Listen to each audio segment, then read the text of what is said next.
This is a speech to organize your speech. And the way Doug organized it is, as I perceived, and I think I have to watch the video over. I look forward to looking at it then to see how. And here's what I saw. You talked about the problem that we've got of being organized, or the problem that we've got of meeting goals, and then some things that get in the way, and then a solution that you had of how you've been successful at really putting the hammer down, and then finally a conclusion about, well, the conclusion was that's what I do. So let's start out with one thing about the, Sounds like I don't know what I'm doing, but that's my problem is I'm overwhelmed with things I'm doing. First thing I was in, let's start with the opening. You talked about your things that you needed to, or your management experience, I should say. And then you got into the very interesting thing about the Harvard grads and the 3%.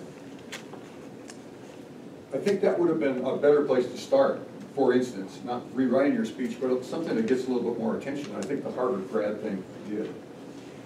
And if you think of Ryan's ball, with that film sort of, was it Captain Quig kind of thing, that got the attention. You need something like that a little to make a little bit better opening.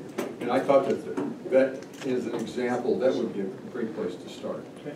Just go right there. If you want to backfill, well, you can do two things about your management experience. That your credentials could have been established, and maybe they were in the introduction. I didn't listen closely to that, but get those there, or else you can backfill later on. But get to that point right away where you're going and what the problem is.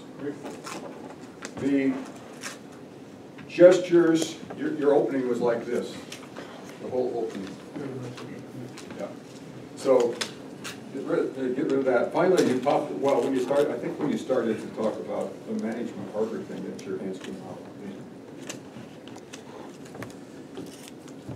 Your point that you made about what to do, I thought, oh my God, he's just gonna make me work harder and harder. And as I started to think about it, everything that I've achieved that's been worthwhile in life has had those three things. I increased the frequency, the intensity, and the amount. And the things in life that when I haven't had to do that, they haven't been worth a damn. So I really took that. It's a great thing, and it's what happens when we make these New Year's resolutions, that they don't work, and then we don't do that. So I took that away as a really good thing. Your things that you did well is your speaking voice is conversational. I like that point that you made, the 3 points that you made about how we do better on these things. They're well taken. I enjoy your speech, and I just see you're going to do better and better at it. The one thing I'd say is you used the word wrong twice. He's making it a verb or an L or whatever. You used it wrong, and that just sticks out like a sore thumb. Cognizant? Yeah, I agree about that. You didn't say cognizant. But anyway, it detracts from your speech. I understand you're trying to do a better, you're trying to do you're trying to use that word today. What's the word? I know. That's a good point.